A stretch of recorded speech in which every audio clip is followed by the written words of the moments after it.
Woo-hoo! He shoots, he scores. I'm dying to know what's in there myself. Okay. Let's see. Anybody a Sonic the Hedgehog fan in here? Sonic Box, you are out of the running, my friend. Hide the Naruto box, quick. All right, here's the Sonic the Hedgehog question. Who did I play in Sonic the Hedgehog? Is it E123 Omega? Oh my gosh, what should I do? Uh-oh. You're right! You know what threw me off? When he said 123, and I was like, that's not the right number. 123 Omega. 123. You won! Good job, give it up for him.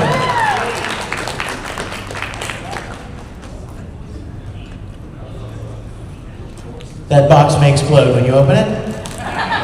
Not my fault, I didn't pack it. Just kidding. Okay, who's going to start us with a question about anything on your mind? I know you have questions, and I am happy to talk with you about them. Yes, sir. You look awesome, by the way. I had you sign my belt for the 5th time the other day. Oh my God, I didn't even recognize you. Okay, so he has this Fullmetal Alchemist belt, and yesterday he came to the table and he took it off. Of course, people who don't know are like, what's happening? This guy's taking his clothes off right here in front of us. Oh, what's going on? And then he spit it. Yeah, I had the expression too. Thanks for outing me there. And he turns it around, and it was the 4th time. I've signed his belt 4 years now, and I told him he's going to need to put on some weight and get a bigger belt so that I can sign it more times. And he's like, no. Next, we're moving to the coat. How many more signatures can that belt hold? Exactly. Maybe 2 more. Okay. 3 if we stretch it. The belt or my signature? Grab the other end of the belt. Okay, what is your question? You took a nice photo of it. I was wondering if I could get that someday. Oh. You know what? I'm going to plan to post it, so you'll be able to get it. I've had a lot of great experiences this weekend. Anime Matsuri is always a great event. And you know what? It's been a little smaller this year, as I'm sure you all have seen. But you know what? Somebody said to me, you know, it's down a little this year. Well, look around. It's down everywhere. I don't mean the convention, I mean the world. The economy is straining a little bit right now with what's going on. It happens. It's just life, the ups and downs. But right now, people are not spending as much. They're not going to as many places. They're not doing as many, you know, kind of fun, extracurricular things. So it stands to reason that the convention and restaurants, play places, entertainment places, everything is down. But that's just fine, because you're here, and I'm glad you're here, and it's still a great weekend. Any chance to see you guys. Question? Yes? Who's your favorite character from Star Trek? Oh, not again.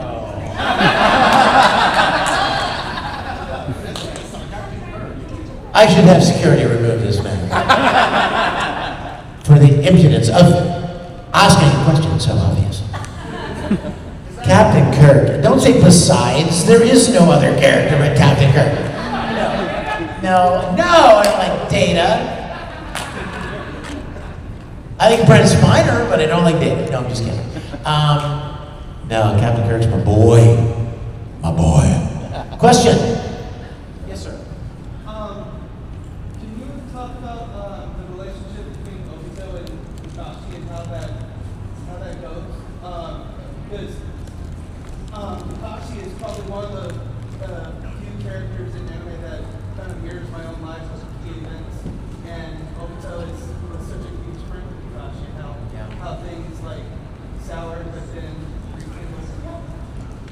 Well, that, I gotta tell you, I'm gonna be honest with you. And I really believe that I speak for a lot of voice actors when I say this. We often don't get a lot of the peripheral story. We are often given just enough to get the job done. So unless you're a super duper fan yourself and you're like, I'm gonna watch everything, I'm gonna read everything, I'm gonna learn everything about every character, often you don't know a lot of the details and a lot of the subtleties in the relationship. But I tell you what I do remember. I remember when Obito lost his eye. And I remember the relationship that the three of them had. What was the girl's name? Rin. And Kakashi, right? I remember that relationship. And remember, can I just remind you guys, I probably recorded that 9 years ago. A lot's happened in the last 9 years. And including a lot of other recordings. And also, unlike a stage play, if you're in a stage play, you memorize your lines, right? And if you memorize them and you do the play several times, you'll remember. Are we really doing this again? I could just decide to give up, huh? If you turn it off and on, it gets a little extra juice, but let's just see if this one will. I hate you. Yep. I love you. If you do a stage play, and you do it many, many performances, you spend months rehearsing that play, right? And sometimes for years after that play, you remember those lines. Not so with voice acting. With voice acting, not only are you not memorizing the lines, you just saw them for the first time 2 minutes ago, but if you deliver the line right the first time, you'll never see or hear or say that line again. And you move on to other lines and other shows and other characters, and it's really hard, unless you're like super into it, to remember a lot of the details. The one thing I remember about that was the closeness between those three characters and Obito's feelings about Rin, and didn't he kind of like, I'm counting on you to take care of her kind of thing, right? That stuck with me here, 8, 9, 10 years later. Question? Anybody? Yes, ma'am. So first, love the jeans. Oh, thank you! Second, if you could go and voice act for any character in anime right now, like bust out of here and go voice act for them, who would it be?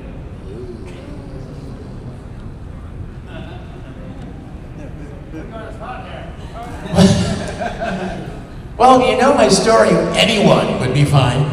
But honestly, I'm not super up on what's going on right now. I've had several fans write me about different shows. They're, oh, you should play this character and such and such. Well, not likely, but thank you. I love that people think of me for certain things and think I might be good for this show or that role or whatever.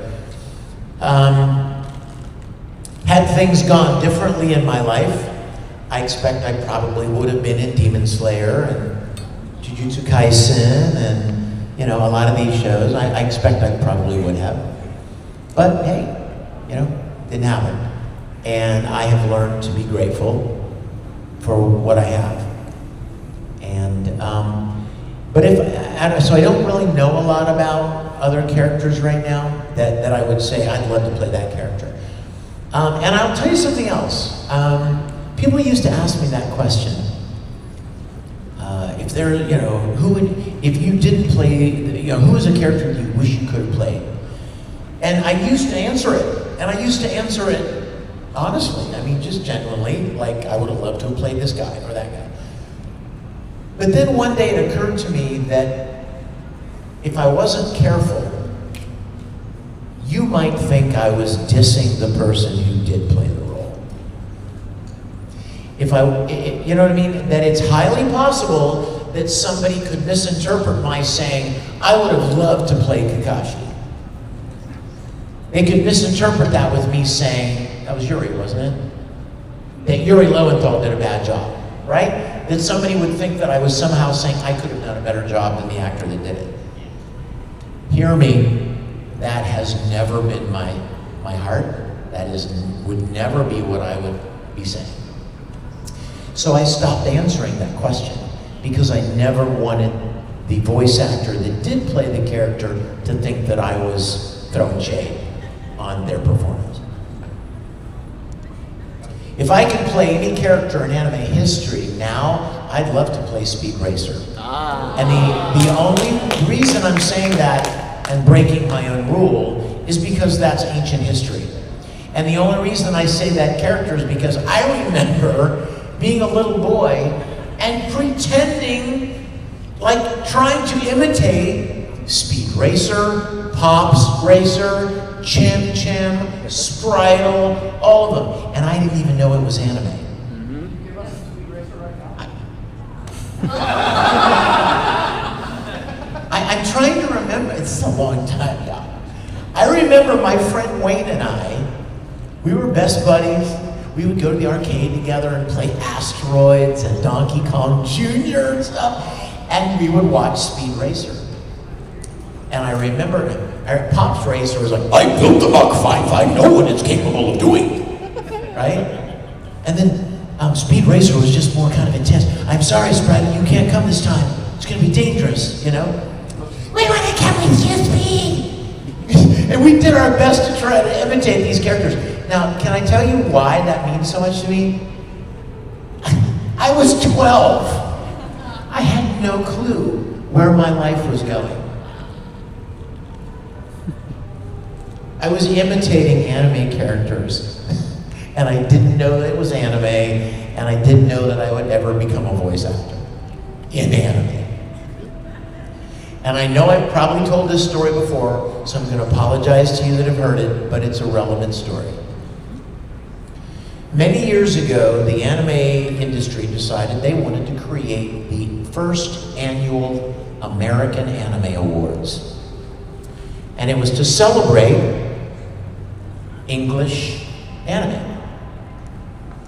It happened to be 2006 maybe, and I was nominated for Best Actor for Full Metal Alchemist and Macross. Anybody remember that one? For those of you who don't know, Macross is basically Robotech. Robotech was Macross. It was just with different names, they just changed. Rick Hunter was actually Hikaru Ichijo, and I played him. So I was nominated for these two characters as Best Actor, and Crispin Freeman was nominated for something, and Johnny Bosch was nominated for something, and somebody else, well, I can't even remember everybody. But so we were all nominated, and what they did was they had the fans vote. There were like 10 people that were nominated, and then they had the fans vote online and narrow it down to like the top 5. And then they had a big gala event like the Oscars in New York City. And all the finalists were flown there. I mean, black tie affair. They tried to make it, you know, as much like the Oscars as they could. In fact, they even had statues, gold statues, and it was like a mecca. It was really a cool statue on a round base, just like an Oscar. I do. It's in my studio right now. So, you just totally blew my story. So I went, right? I went, and I was excited, and we had assigned seats. So I go into the studio, and I sit down. Where's my seat? Seat 14. Pretty exciting, isn't it?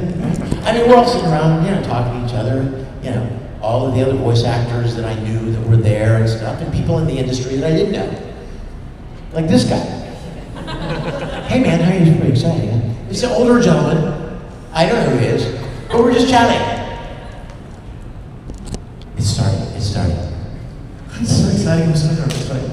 And they start doing the, you know, the nominees for the...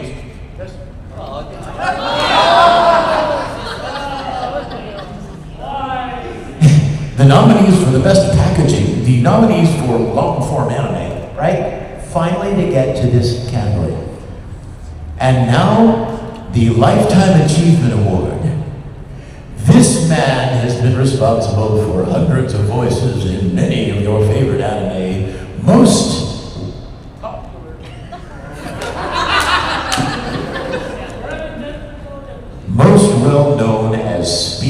Racer. And I'm like, oh my gosh, Peter Fernandez, Speed Racer?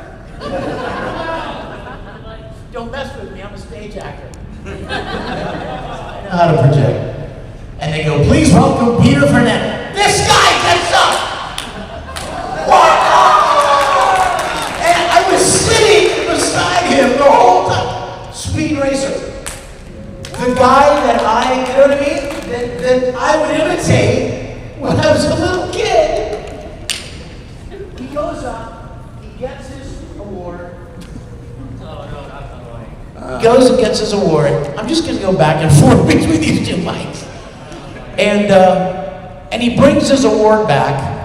And by this time, I'm sitting there like this, right? And he sits. I got you. He sits down beside me, and I'm like, he's showing me his award. And the whole time I'm thinking, this is surreal, right? Finally, they get to the Best Actor category. And I won. And I went up on stage and got my award and thanked everyone and went back down and sat in that chair, and Peter's like, let me see your award. And I showed him. How surreal is that? Is that crazy? Like a 12-year-old kid imitating an anime character is now sitting in a theater in New York City receiving an award beside the man who played an anime character that he imitated when he was 12. One of my favorite memories of my career. That was one of my favorites. Question. Hold on one second. Hold on. Yes. You and Johnny, you guys did an unbroadcasted version of Yu-Gi-Oh! Zexal. What was your thoughts on that? Yeah, we talked about that yesterday, right? You guys were in the panel yesterday. Yeah, that I was so excited to get to play a role in Yu-Gi-Oh! I mean, Yu-Gi-Oh! Is one of those shows, right, that kind of brought anime into the mainstream. Pokemon, Digimon, Yu-Gi-Oh!, Dragon Ball, Beyblades. Yes. Remember that one? And so when Yu-Gi-Oh! Zexal, I thought it was the greatest thing ever. I was going to get to be in Yu-Gi-Oh! I'd been in Pokemon, I'd been in Digimon, I'd done Pac-Man, I'd done a lot of the iconic things, but Yu-Gi-Oh! How cool. And then, of course, as you guys know, I was really excited about it. Johnny and I both were very excited about it. And some of it has been released. It's out there somewhere, and I don't know where or how to find it, but it was a great privilege to have been a part of it. It was unfortunate. For those of you that don't know, I'm trying to tell you the rest of the story as quick as I can. We started recording it in LA, not realizing that there was a legal battle going on between the company in LA and the company in New York, because the company in New York claimed that they had the rights to dub it. Like first choice of refusal, as they say, rights of refusal. And so we kept dubbing until the lawsuit was finalized, and 4 kids won the lawsuit in New York, so we had to stop recording. And then they picked it up and did it up there with their actors. Question? Anybody? Yes, sir. First of all, good to see you again. Good to see you, man. Thank you, bud. I just have a voice request for you, actually. If I'm gonna do that. Well, let's see. If you don't know what I'm Invincible, are you familiar with Invincible? No. American, it's white people Dragon Ball. Wait, it's what? It's white people Dragon Ball. I love it. White people Dragon Ball. Oh, we're really? You're the Broly equivalent? Conquest is my name. I don't have a name, just a purpose. I love it. Conquest? We're just gonna go back and forth until we can't do it anymore. Yes. Okay. He gets introduced. Stand ready for my arrival, worm. Can you do that in the Broly voice? Okay. Do you do it? I'm gonna want you to do it, and then I'll do it. Ready? For your video. Ready? Stand ready for my arrival, worm. Stand ready for my arrival, worm. Question? Anybody? Yes, sir.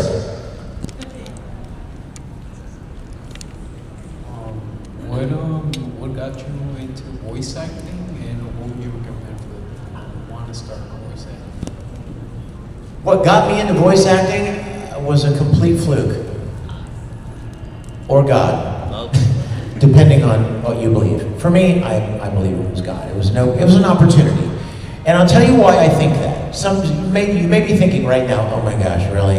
Is he gonna go religious on us? Yeah, I am. And because I'm not ashamed of that. And thank you. And the reason I say that is because there's a certain way you go about doing things, right? In any job, in any business, there's a way you approach it. Well, I learn a trade, and then I get a diploma, and then I look for job openings, and I submit an application, and then maybe I get an interview, and then maybe I get a job.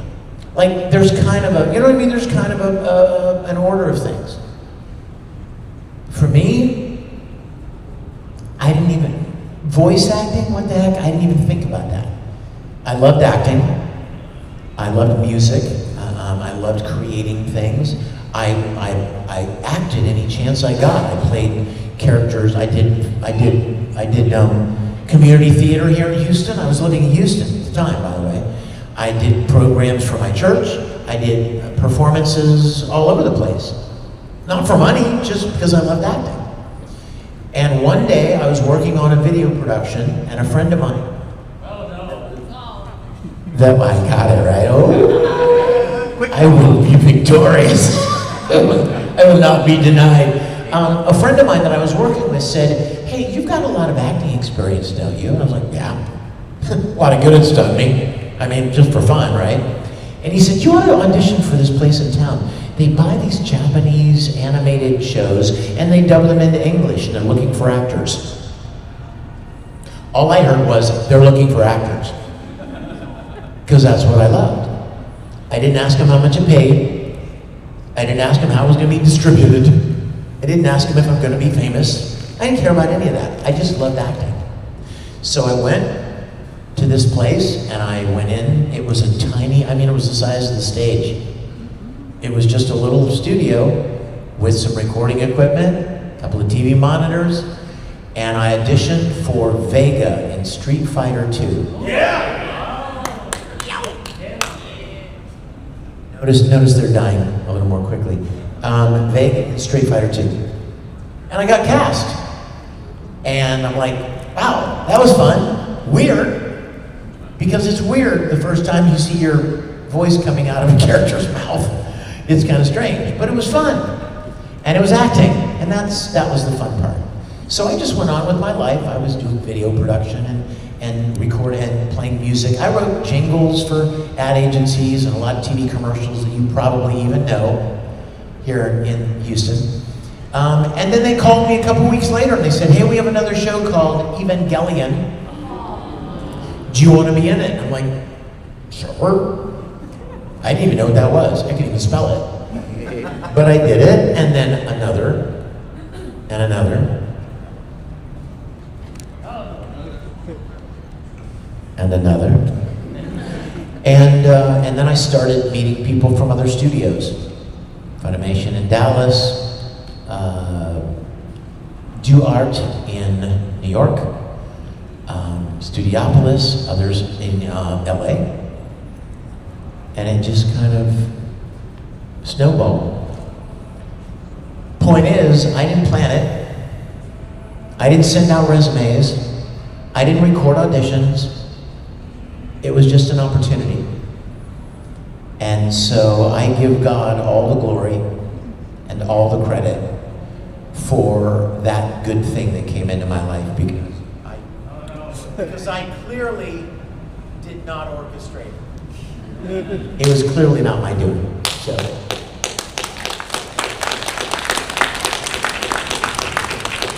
And you know what? Maybe I'm not supposed to, I can't believe I'm about to say this because I'm on camera. Maybe I'm not supposed to be in it anymore.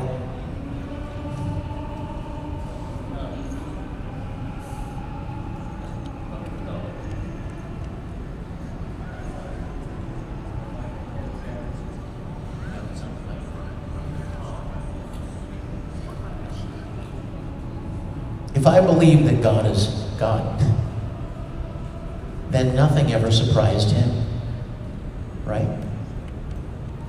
He wasn't caught off guard by anything. He knew everything. He knows everything that's going to happen. So if I believe what I say I believe, then I have to trust that he's in charge. Maybe he wanted me in it for a while and he doesn't anymore. I will tell you, it's a very different industry, and not for the better.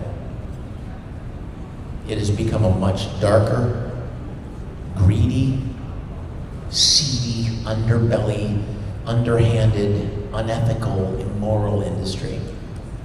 That is not for everyone. Don't run out there and get on Facebook and say, Vic Mignogna said everybody in the industry is all this. That's not what I said.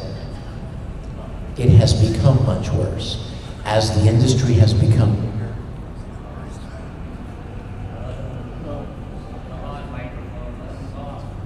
As the industry has become bigger, more people want to get in it because they see dollar signs. And it attracts some people that have really made the industry much worse. Could be voice actors. I'm just being honest. In many cases, booking agents, people that aren't even really in the industry. I mean, they're not the promoters, they're not the actor. They insert themselves in the middle of the process, and a lot of them nowadays are literally gatekeeping. They have one job. You know what their job is? Get their clients work. Their job is not to keep other people from getting work. And that's what a lot of them are doing. They are actively trying to keep people like me, or people they don't like, or people who they think might do better than their clients, or take something away from their clients, from getting into events. And who loses? Us. Yep. You. You are the last thought.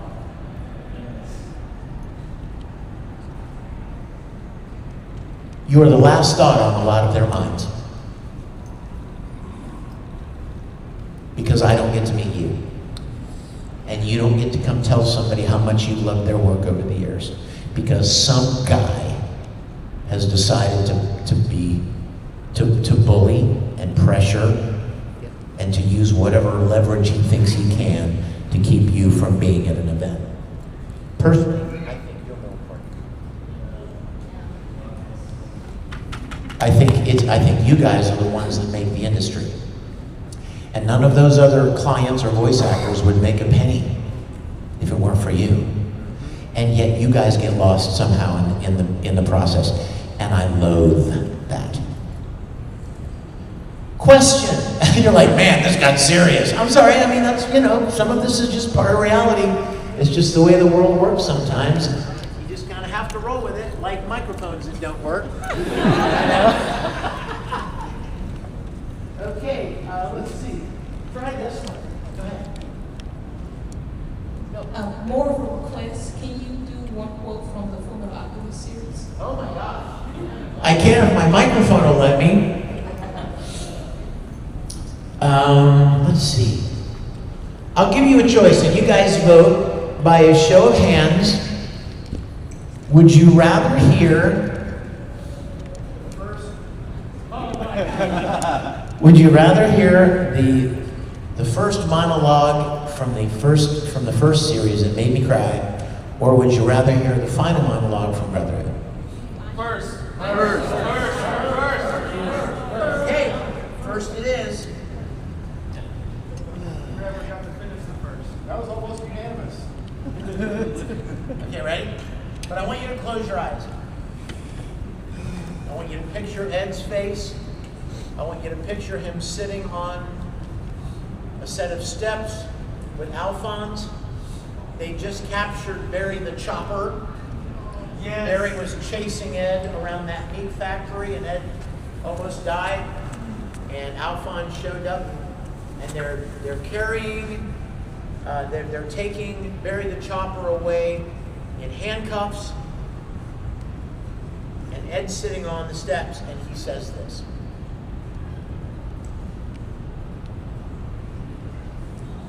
When I really thought he was going to kill me, didn't have any hope anymore. Then you showed up, Al. And I realized that if we don't look out for each other, no one else will. So I'm gonna do whatever it takes to get your body back. Even if it means becoming the military's lapdog. And we'll just have to hope that our powers are good enough to see us through. Because we're not gods. We're just humans. Tiny, insignificant humans who couldn't even save a little girl. The end.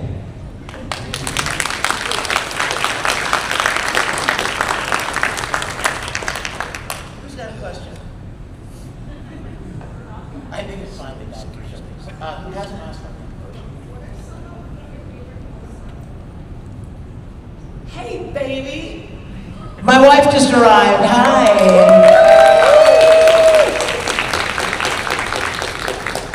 You came at the perfect time. You did. We were just sobbing. What are some of the favorite lines I've ever done? You know what? If you had asked me that 20 years ago, it's happening again. Does anyone carry batteries with you? I would have had answers to that. But after 400 shows, it's really hard. And you know, I'll tell you something else about favorite lines. Remember how we talked about you don't have to memorize your lines? Which is cool, right? And if you do it right the first time, you never have to say it again. So, my favorite lines end up being your favorite lines. I don't even remember a lot of the lines I've said until you come to a convention and go, I love it when you... I don't see any chargers. Is there a box? Wait, is there a box down Wait a there? second. I hope so. Maybe.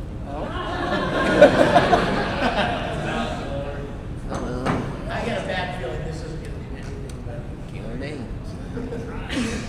It's got a USB charge.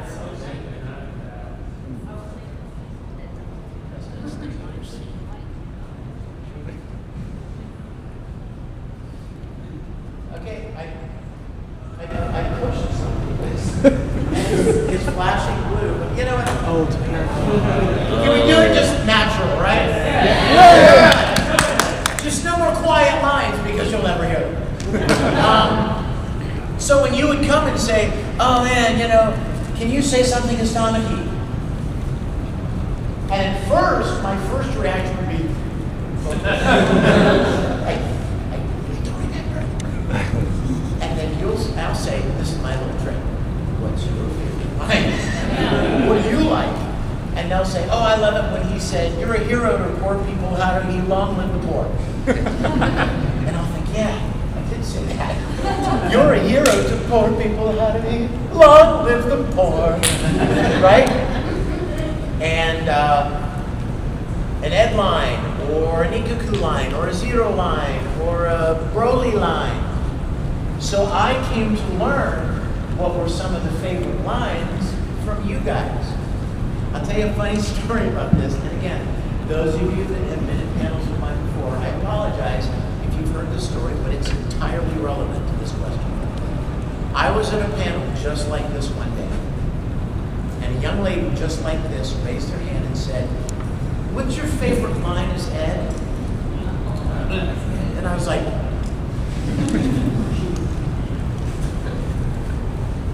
what's your favorite one? I did my thing, right? And she said, my favorite line was when Ed said, there are so many people whose asses I have to kick, I'm going to have to make a list to keep track of them. To which I replied, I said that? That's my favorite line. So, question. Anybody? Yes.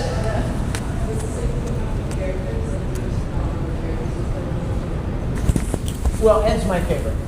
For a long time, I didn't want to say a favorite. Because you may or may not know this about me, but I want to please you. Right? I want you to walk away feeling really great about our interaction. And that means that I'm going to take in your cosplay, what you're having signed, and I'm going to make it, this person likes this show, and I'm going to zero in on that thing that you love, and I want to make it special for you. So for a long time, if somebody would come up, say, to an autograph table and say, who's your favorite character? And they're dressed like Yuki from Vampire Night. I'm gonna go, oh, Vampire Night. I love Zero.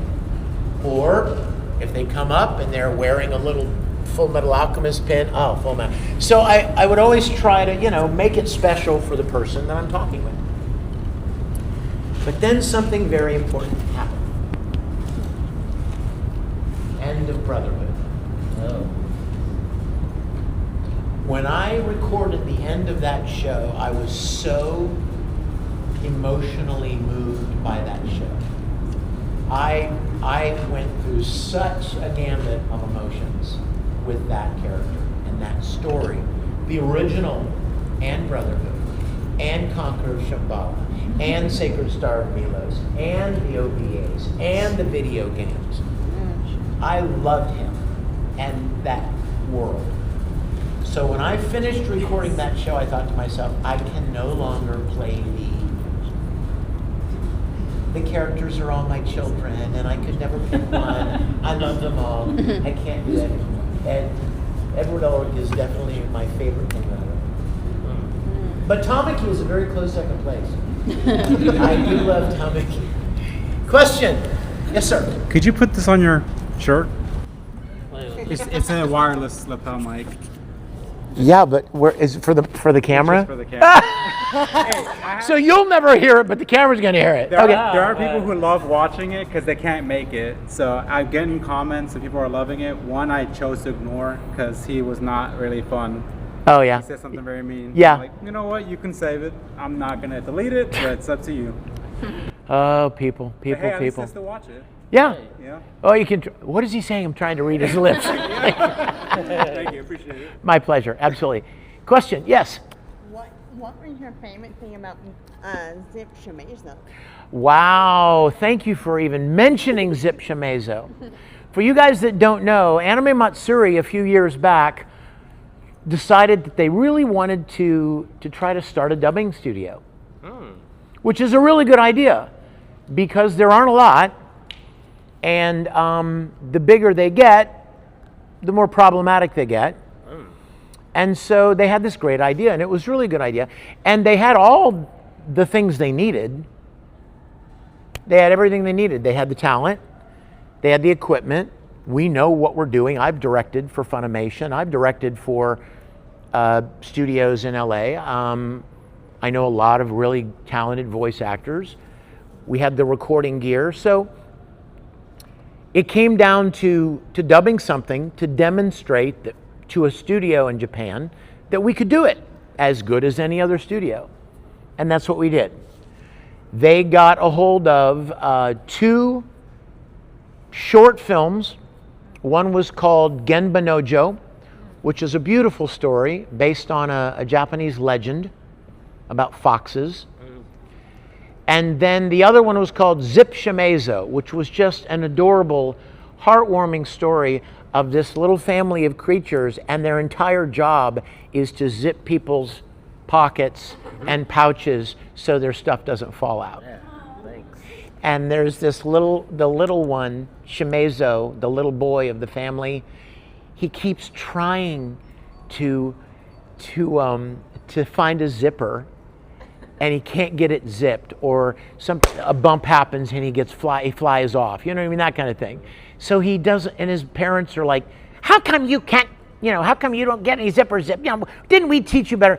And he feels so bad, right? And he makes friends with this human boy. It's a beautiful story. Beautiful story. So we dubbed both of those. Zip Shimizu is actually on Amazon right now.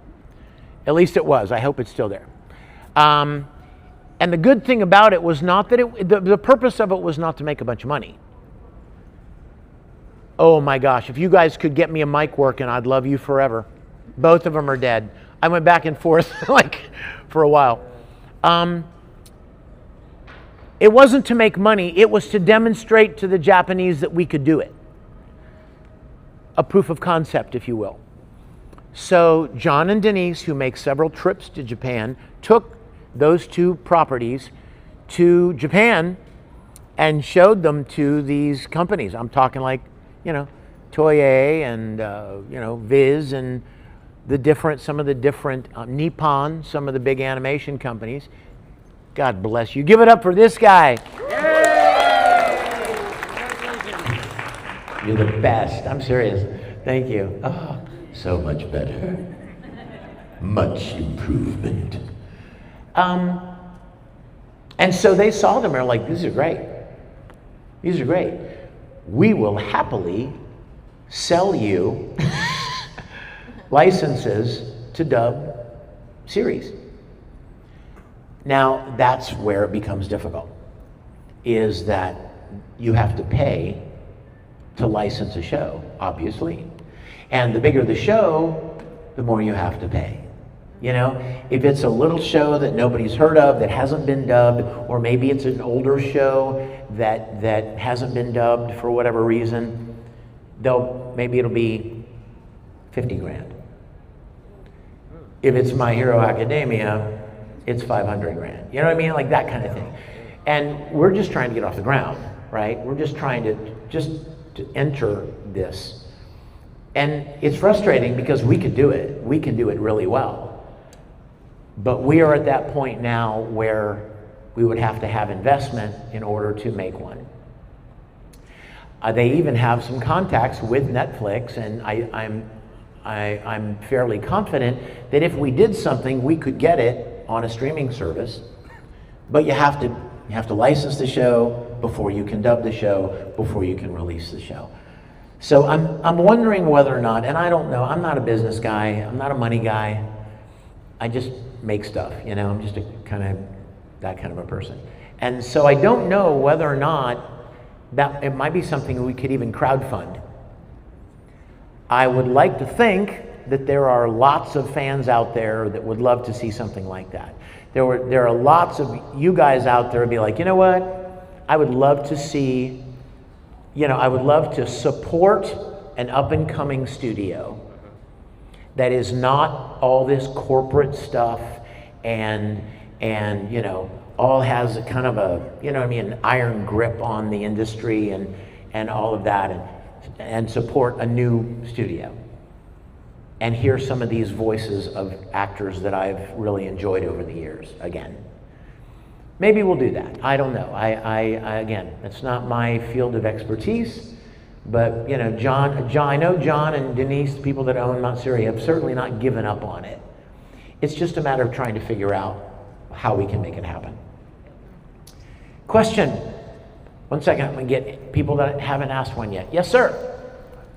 So my question to you is, out of all these songs you've recorded, like anime openings. Oh wait, we're talking about songs I've recorded. Yes, sir. Thank you. Wow, that's a fresh one. Yeah, in terms of anime songs you've recorded, whether it be opening songs or inserts, which one was like your favorite or meant the most to you? Well, I mean, the Brothers theme from Full Metal meant a lot to me just because it was Full Metal. Like I mentioned, I loved that show and anything related to that show. And it wasn't even, again, it wasn't for money. It wasn't to be, I wasn't hired to do it. I just wanted to do it because I loved it. I've done 3 different One Piece theme song openings. I did the Dragon Ball GT opening. I did the Dragon Ball Kai opening. I've sung the theme to D and Angel, for those of you that are old enough to remember that show. And I've sung theme songs. Tamaki has some character songs from Oran. Reen from Free, I recorded one of his songs. You remember that? Oh, dude, I love you. Music is kind of my first love. I've been writing and singing and producing and playing songs twice as long as I've been voice acting. And I've been voice acting 25 years, so you do the math. So it's my favorite. Music is really my first love.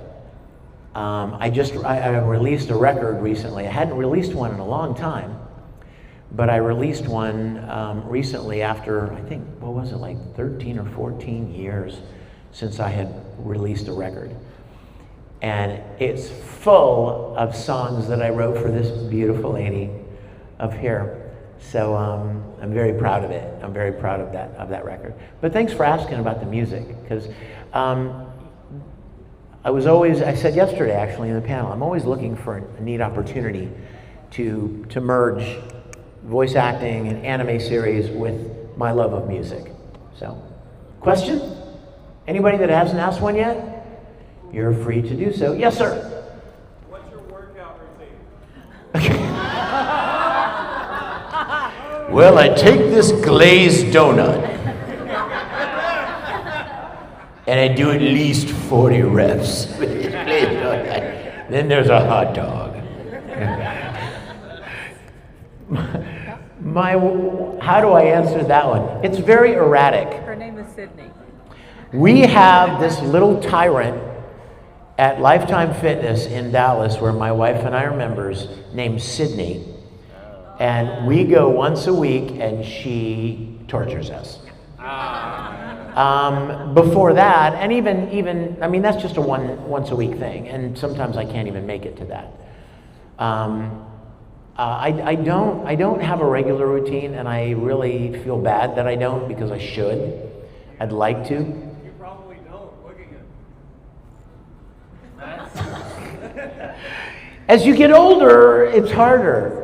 You know, it is. It really is harder. But I played sports my whole life. That probably helped. Always playing, whatever. Soccer, yes. It's World Cup. Any World Cup fans? Yeah. Soccer, baseball, softball, football, racquetball, swimming. I loved everything, and that helps. But I should be more disciplined. You're going to be my inspiration. Since you asked me that, I'm going to be like, okay, I got to be more disciplined. Got to work harder. Sorry? You know what's funny? There's nothing more embarrassing than seeing some jack dude at the gym wearing a Dragon Ball shirt. And I'm sitting there going, dang it. I'm friggin' Broly, and that guy is 3 times my size. Don't tell him you're Broly, whatever you do. Don't tell him. Question, anybody? Anybody who hasn't asked one yet? Yes. Sorry? Favorite color? My favorite color is blue. This kind of, like a real vibrant kind of a cobalt, is that fair? Like a royal blue or a cobalt blue. I love that. In fact, I even bought a car because it was that color. I don't know if that was the smartest decision I've ever made, but I did it anyway. Question? Anybody? Yes. Oh, you're next. Yes, sir. Can you do the young Obito voice line? Well, my favorite voice line from young Obito, and again, this is one of those things where I didn't remember what he said, but then you guys tell me, and I'm like, oh yeah, that was a really great line. I said that. I can't believe I didn't remember that. His best line, and this is the one that everybody always asks me to write. Those who break the rules are scum, but those who betray their friends are worse than scum. Oh. I love that line. What a great line, huh? Yeah. Those who betray their friends are worse than scum. Amen. Yes. So you said that you play sports. So which one is your favorite sport to play? Soccer. Oh. When I was in high school and college, I mean, I loved soccer. I loved it. I think it's the greatest game. I mean, I get it. It's totally. People are free to like what they like, right? Everybody's welcome to their opinion. But I think it incorporates more of everything that sport is supposed to incorporate. Speed, power, agility, teamwork. Some sports, you know, golf. You know what I mean? Like they don't incorporate all of that. And you know, some different sports focus on different things. But the many things that I think are involved in soccer make it, again, it's the greatest game, it's the biggest game in the world, right? You know that. It's just not in the States. But other than the United States, soccer is the world's sport. Question? Anybody? Yes, Sir Luigi. If you could go back and redo one line that you feel like you didn't nail perfectly, what would it be? You really think I have a bigger brain than I really do. That's the funny part. Trying to ask him to pick apart the peanut he has there? Exactly, yes. It's hard. I'm sure there are those lines. There are lines that I thought I could have done a better job with, but the director was fine with what I did, and so we move on. Because you know what, you guys, at the end of the day, it's time is money, right? It's a job, and somebody is paying the studio and the engineer, and you have this much time to record these many lines. So you got to keep it going. So if an actor gets in there and he's like, "Oh, can I do it again? I think I can do it better. Can I do one more? Can we do 4 more?" You know, suddenly at some point the director's got to be like, "No, we're moving on because we have a schedule to keep." There were plenty of times when I felt like I might have been able to do something better, but even saying that is subjective. What I think is better, you might have thought the last one was better. So ultimately, it is the director's decision. You know, if the director likes the performance, then you move on. So I'm sure there were plenty of times when I thought, man, I wish I could have done that. And I would watch a show and hear my performance, and I'd hear a particular line and be like, ooh, that could have been better. But it's not my call. You know, ultimately the director decides. Question? Yes, sir.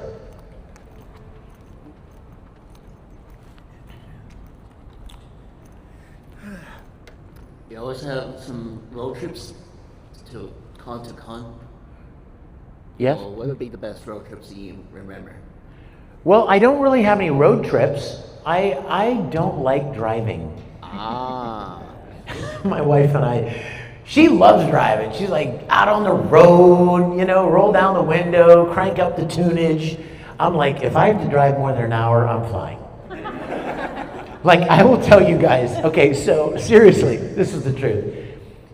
Can you imagine how many times I've recorded at Funimation in Dallas?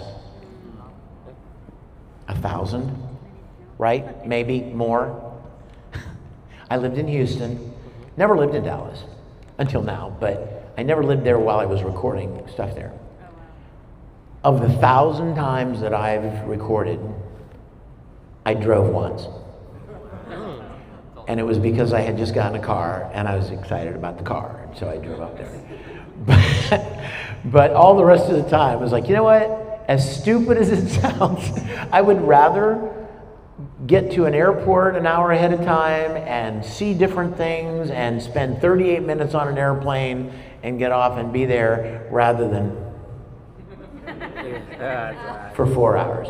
And that's just me. I know. I wish I were. I wish I enjoyed driving. Probably be a lot more fun. In fact, I'll tell you a story. Funny. Was it last week? Last week, East Texas Comic-Con. Last week, I texted the guy that booked me into East Texas Comic-Con, and I said, "So, do you have my flight itinerary?" And he said, he wrote me back and he goes, "Don't you remember, you're only 2.5 hours from the convention, so you said you would drive." Oh no. No. And I was like, dang it, he remembered. Actually, dang it, I forgot that I said that I would drive. So I drove it, and I talked to my wife several times during, I'm like, this is so boring. I'm gonna stop at Buc-ee's. This is so boring. Hey, there's a Taco Bell. This is so boring. What? That's when you crank up the music real loud. Exactly. Yeah, I tried that.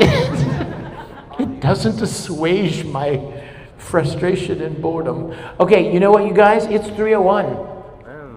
Are you glad you came? Yes. Not even planned. And again, let me just circle back to what I originally said, and I've said it this weekend every time, but I love you guys. When I look into your faces, I see the divine.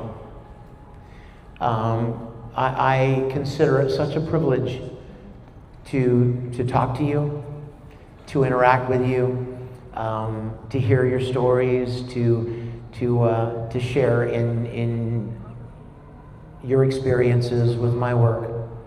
It's my favorite thing. So thank you so much for being here. I'm going to head back down to my table because I think the show closes at 4.